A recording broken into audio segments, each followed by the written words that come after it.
পুরুলিয়ায় রাস্তায় gas cylinder, আসলে গ্যাস মিলছে না, অভিযোগ উঠছে কালোবাজারির। তাই প্রতিবাদ বিক্ষোভ রাস্তায় নেমে। রাস্তায় গ্যাস সিলিন্ডার রেখে পুরুলিয়ার ছবি, বাড়ির গ্যাস সিলিন্ডার বিয়ে বাড়ি হোটেলে পাচার করার অভিযোগ। এবং পরে অবশ্য পুলিশের মধ্যস্থতায় অবরোধ ওঠে, কিন্তু যে অভিযোগ তা তো গুরুতর। বাড়ির গ্যাস মানে ডোমেস্টিক সিলিন্ডার, সেই ডোমেস্টিক সিলিন্ডার বিয়ে বাড়ি হোটেলে পাচার করা হয়। পরশু এসেছিল, ইনি বলছেন পরশু গাড়ি এসেছিল, এখানে এতগুলা লোক আছে, তাহলে গ্যাস পাইনি কেন বলুন, উত্তর দিন। কালকে গাড়ি এসেছিল, পরশু এসেছিল, ইনি বলছেন পরশু গাড়ি করছি বুক হচ্ছে না, গ্যাস আলে গ্যাস পাচ্ছি নাই। এরপর আলেই বলছে আজকে গাড়ি নাই, কালকে পাবে। তিরপাল ঢাকা দিয়ে গাড়ি এলো, এরপর আসে নিয়ে দেখছি এখানে গাড়ি নাই। ওরা ব্ল্যাক করছে, বড় বড় হোটেলে কেউ দিয়ে দিচ্ছে ব্ল্যাক বিয়া করে। তো বাস ওইদিকে এই পরিস্থিতি কেন? আমাদের কোথাও কোনো কালোবাজারি নেই, ওটিপি আর বুকিং ছাড়া কোনো কিছু নেই। তাহলে দিতে পারছেন না কেন? আজকে গাড়ি ঢুকেনি, আজকে কেন, কালকে তো আসে না। গাড়ি ঢুকলে অতি অবশ্যই আমরা তারা পাবে গ্যাস আজকে? আজকে পাবে না। কেন? আজকে না, গাড়ি নেই, গাড়ি নেই, না গ্যাস আসেনি। ওদিকে বাঁকুড়ার বিষ্ণুপুর গতকাল থেকেই গ্যাস শূন্য। 8-10 দিন হয়ে গেছে বুকিং করেছেন, কিন্তু এখনো গ্যাস মেলেনি। ভোর 5টা থেকে ঠায় লাইনে দাঁড়িয়ে আছেন মানুষ গ্যাসের দোকানে, যদি মেলে।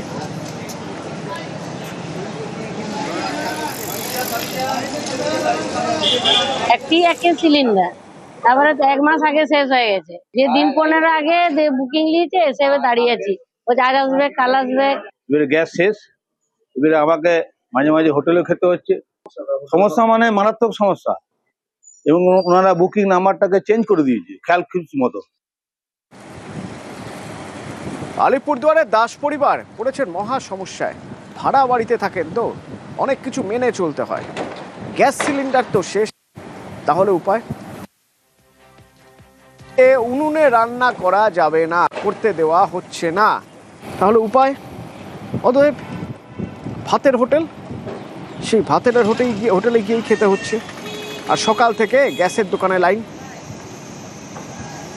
এখন গ্যাস বুক হচ্ছে না, আমার তো মোদির গ্যাস 300 টাকা করে ঢুকে, সেই টাকাটাও ঢুকছে না। রান্না তো আমার টোটালি বন্ধ, আমরা ওই যে পরোটা অর্ডার দিয়ে নিয়ে খাচ্ছি। আমি ভাড়া বাড়িতে থাকি, আমি কোথায় রান্না করবো? যে বুক করতে বুকই তো হচ্ছে না, গ্যাস ঘরে না থাকলে তো অসুবিধা হবে। এদিকে লাকড়ি দিয়ে যে রান্না করবেন সেটা তো ভাড়া থাকেন না, ভাড়া থাকে, ওখানে তো চলবে না, পাকা ঘর। তো আমার আছে, আমার তো হাই প্রেশার, এখন রান্নার কি অসুবিধা হচ্ছে।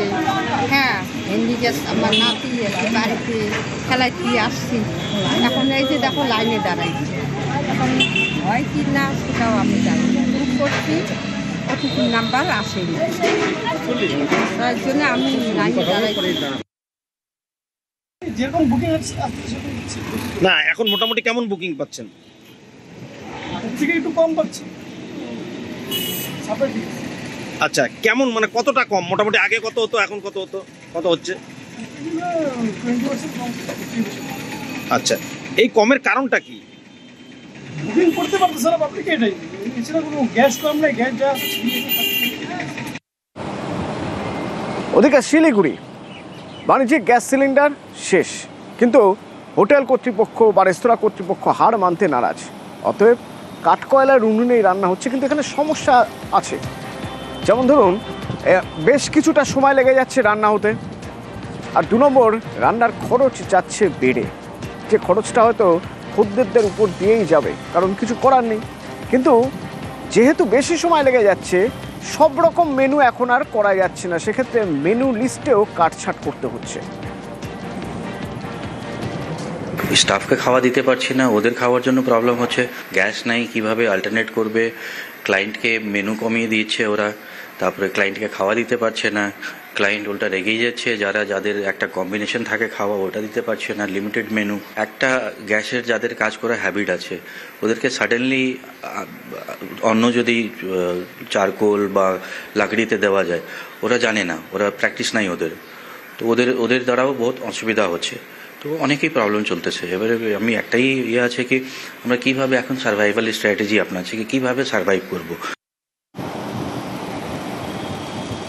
ওদিকে পশ্চিম মেদিনীপুরে ডেবরা, পিংলা সেখানের হোটেলগুলো বন্ধ হওয়ার মুখে, কারণ কিছু করার নেই, গ্যাস শেষ। এই অবস্থায় তারা কি করবেন?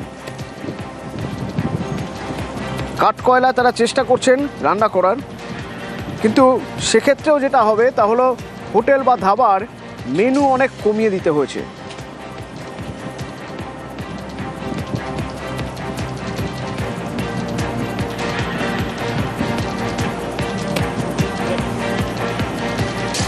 প্রায় সপ্তাহ দেড়েক হয়ে গেল আমরা গ্যাসটাকে বন্ধ রেখে এখন কয়লা ভাটিতে কাজ চালাচ্ছি আর কি। গ্যাস কি পাওয়া যাচ্ছে না?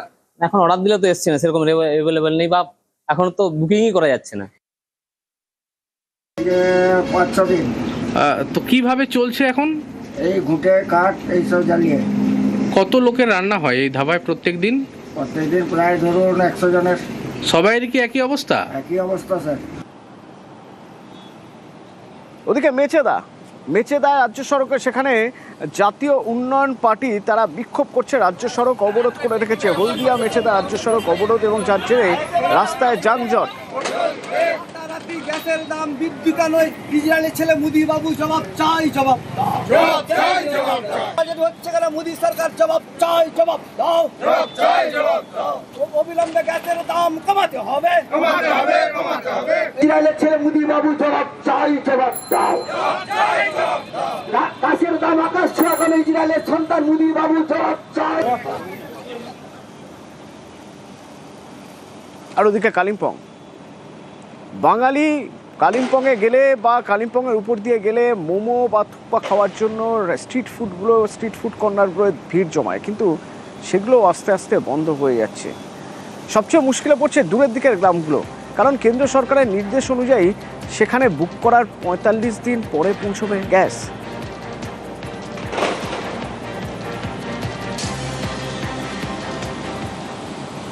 गैस अगर ख़त्म हो गया तो हम लोग को तो आफत होगा सर, क्या करें? कमा कर खाने वाला यही है दुकान, अब यही से परिवार चला रहे हैं। बुकिंग तो नहीं हो रहा है, बोल रहा है कि गैस तो अभी बुकिंग गैस नहीं आया इसलिए बुकिंग नहीं हो रहा है, बोल रहा था। गैस का प्रॉब्लम है, बहुत प्रॉब्लम है। गैस नहीं आएगा तो हमारा दुकान तो नहीं चलेगा, दुकान नहीं चलेगा तो घर भी नहीं चलेगा। ये ठेला चला के घर भी चलाना पड़ेगा। मेरे साथ एक मेरा छोटी बहन भी है, उसका भी यही ठेला से घर चलता है। गैस नहीं आएगा तो बहुत प्रॉब्लम हो जाएगा। बुकिंग नहीं ले रहा है, बुकिंग भी कॉल किया, वो भी कॉल भी काट रहा है, नहीं ले रहा है बुकिंग भी।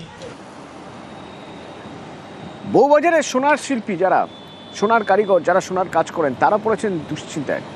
তার কারণ এই যে গ্যাস, এই গ্যাস তাদের জরুরি হয় কাজের জন্য, কিন্তু সেই গ্যাসের যদি সরবরাহ বন্ধ থাকে বা সরবরাহ যদি কমে গিয়ে থাকে বাণিজ্যিক গ্যাসের, তাহলে এরপরে কি হবে? মজুদ গ্যাস রয়েছে কিছুটা, কিন্তু সেটা শেষ হয়ে যাওয়ার পর একে তো দাম বৃদ্ধি, তার উপর গ্যাসের আকাল, গয়না তৈরির ব্যবসা বন্ধ হয়ে যেতে পারে। আর দেখুন এই ছোট ছোট ট্যাঙ্কিগুলো দিয়ে আজকে আমরা কাজ করে থাকি, এবং এই ধরনের ট্যাঙ্কিগুলো আমরা নিচ্ছিলাম 45 টাকা 50 টাকা, সেই ট্যাঙ্কিগুলো এখন আমাদের 80 টাকা 100 টাকা পর্যন্ত আমাদেরকে ডিমান্ড করছে। এই অবস্থা যদি হয় আগামী দিনে আরও কি হবে জানি না, কিন্তু আমাদের কাছে এটাই আতঙ্ক মনে হচ্ছে যে এই গ্যাসটা যদি আমরা কালকে না পাই, কালকে আমাদের এই কাজটা আমাদের বন্ধ হয়ে যাবে। পুরো গ্যাসের উপর সব নির্ভরশীল, আমাদের কয়লাতে কাজ চলবে না। এখনকার যারা নতুন জেনারেশন কারিগররা আছে তারা সেই আর অভ্যেসে নেই। মোম বন্ধ হয়ে গেছে বলে মোমের কাজটা আর অ্যাভেলেবেল নেই। মানে যেই কাজটা আমাদের 1 ঘন্টায় হতো সেই কাজটা এখন 8 ঘন্টায় লাগবে, ঝাপ প্রায় বন্ধ হয়ে যাবে। সোনার দোকানে সোনার গহনা তৈরি যারা করেন সেই কারিগররা বিপাকে পড়েছেন। মধ্যপ্রাচ্যের যুদ্ধের প্রভাব সরাসরি এসে পড়ছে এই সোনার দোকানের কারিগরদের উপর। তাদের কাজ কিভাবে হবে যদি গ্যাস না মেলে?